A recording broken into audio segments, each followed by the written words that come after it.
say this all the time, but you guys should check out Marketplace if you don't already. I'm sure most of you already do, and that's all I do with my life half the time. And one of the reasons I do is because I like to look for things like this. Supposedly, this is a 400 small block with AFR heads that supposedly runs. I'm not gonna make it run, but I might use some of the parts off this motor. Let's get it out of here, take a look at it, and see if it's gonna be something we can use.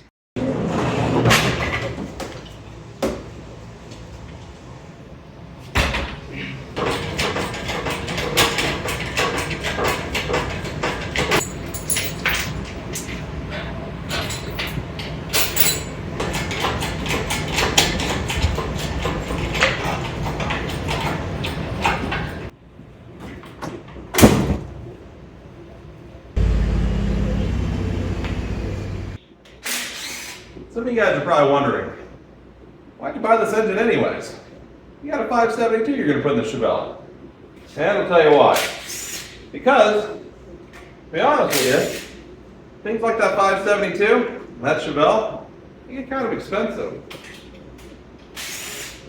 And, well, sometimes you got to do a little something to make a little bit of money to pay for things like that.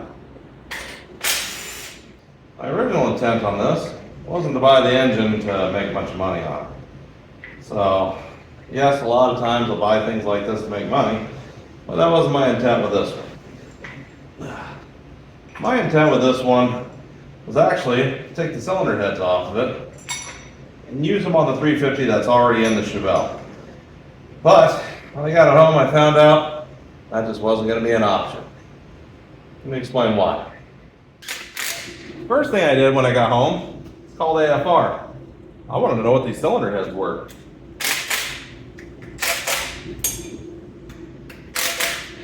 And I'm really glad I did, because what I found out was these cylinder heads, well, they're actually meant for a roller cam engine. For anybody that's curious why I can't use the cylinder heads on my car, well, the reason behind that is because my car also has a flat tappet cam. And so these heads would be absolutely no good for my engine and my car either. And so this engine for me right now does me no good, because it puts me back in the same position I was in the first place. I don't have good cylinder heads. These ain't gonna work for me.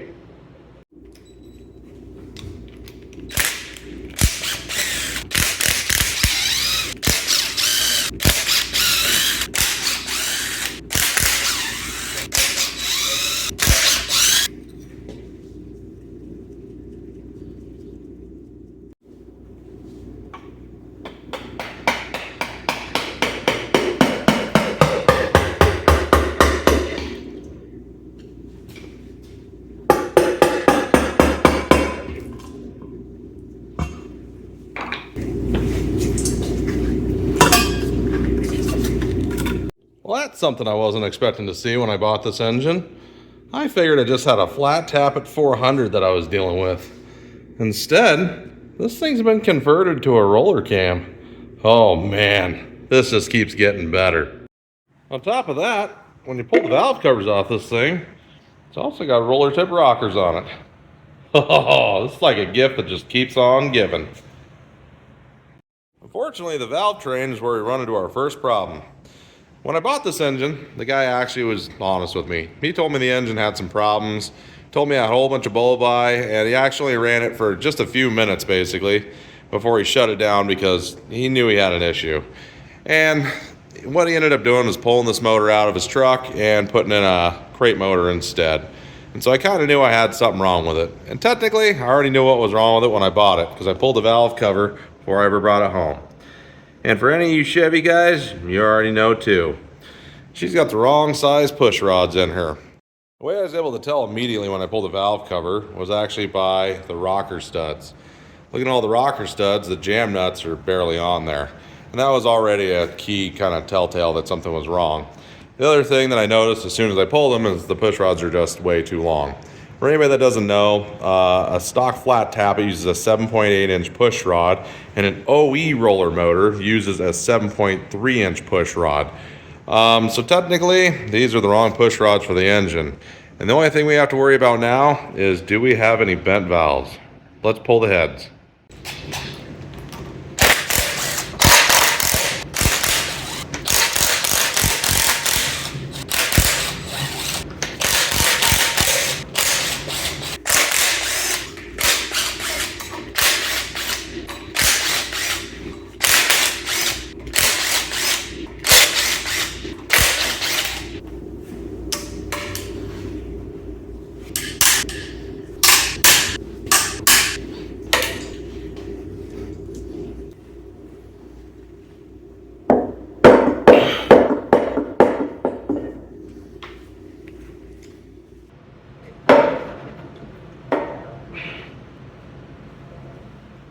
I got the heads off and cleaned up, and honestly, they look great overall. I'm not actually too worried about any mechanical issues with them after getting them pulled off. You can tell they never tap pistons or anything like that. And I have no broke valve springs or anything of the sort, and there's really no miles on these things to make it be worried about. And for anybody that's wondering, these are a set of AFR 1006 heads, which what they are is they're a 195cc intake runner, a 64cc combustion chamber with a 202 intake valve and a 160 exhaust valve. They're actually a really good head overall for basically a mild build, 350, 383 build, something like that. And so overall, these are actually going to be a really good head for either repurpose to reuse or to sell.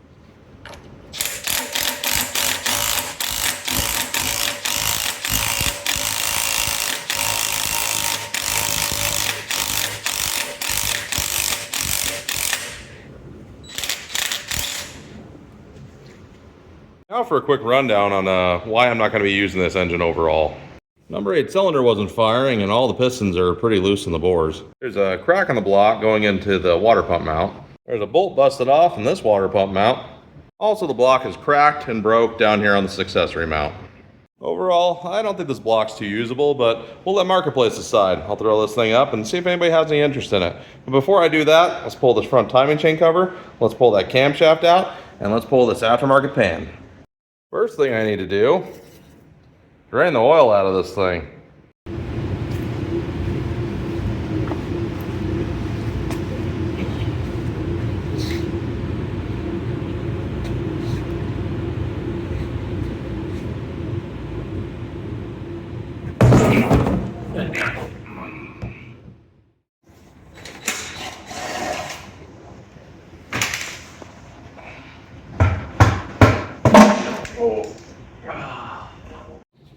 And lastly, let's get this front timing chain cover off of here and see what we got for a timing chain back here.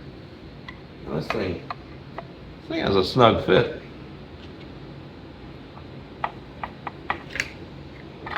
There we go.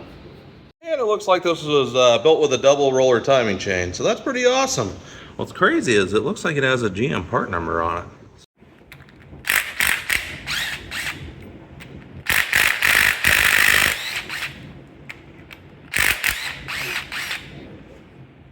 One thing I'm really curious to see is honestly, who made this camshaft? And we're about to find out. Oh, or not. It's kind of hoping there'd be some writing on there. Alright, let's get this guy out of here.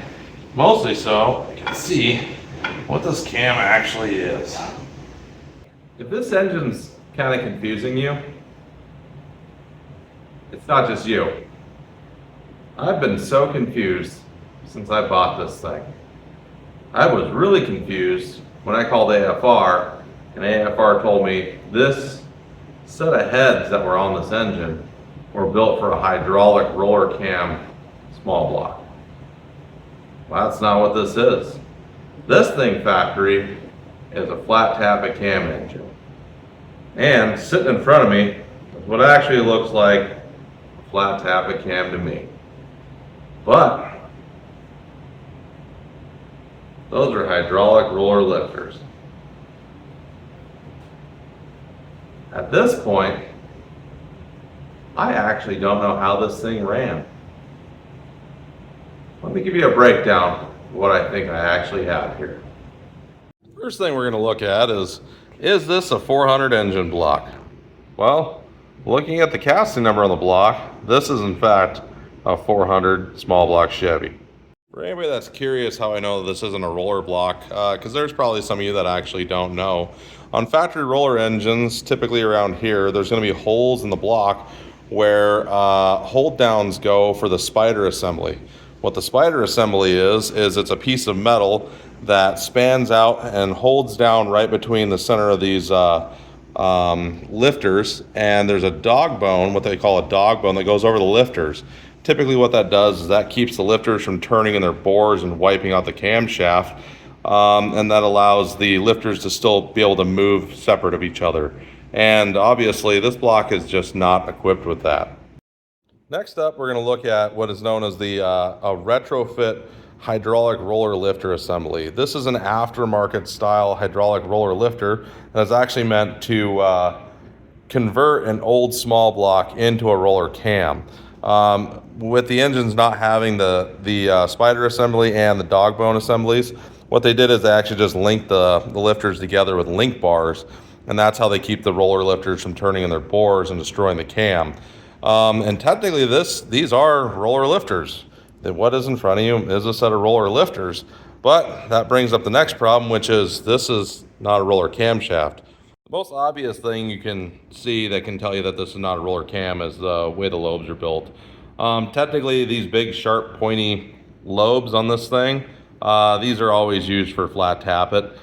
If you actually look at a roller cam, they are going to have a more rounded lobe that's a little bit easier for the roller assemblies to move over.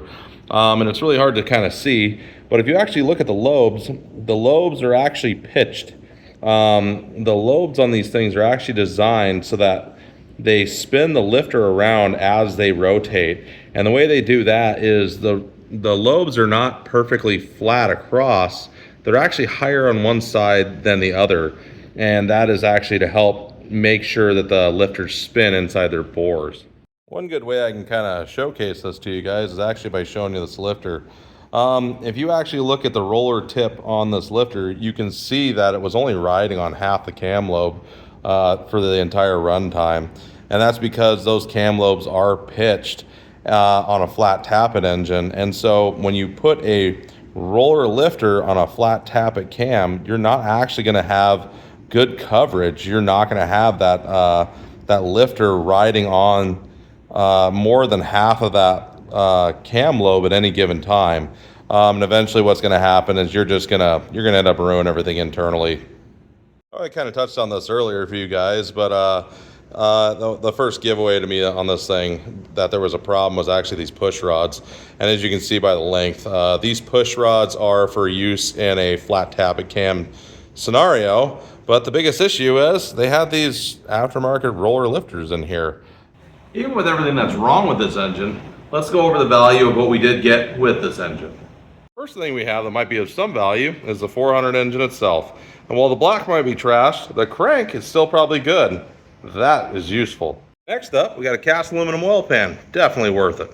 Next, we got a set of matching valve covers to the oil pan, and these are definitely going to look sweet on somebody's ride.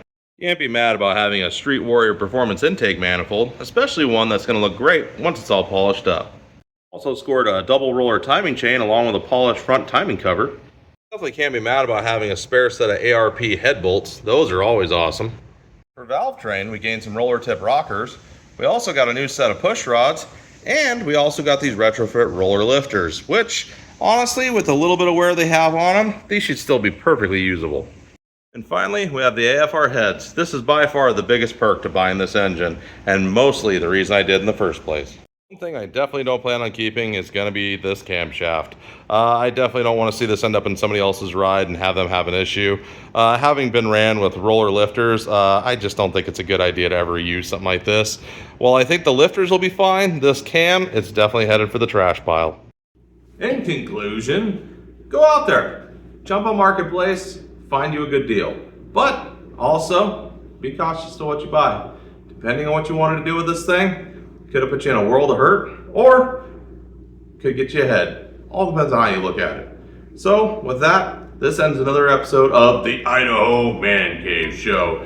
Catch me again shortly. We're probably going to sell a few of these parts off so we can get some more work done on the car, and we're going to have a little bit of fun. Thanks for watching.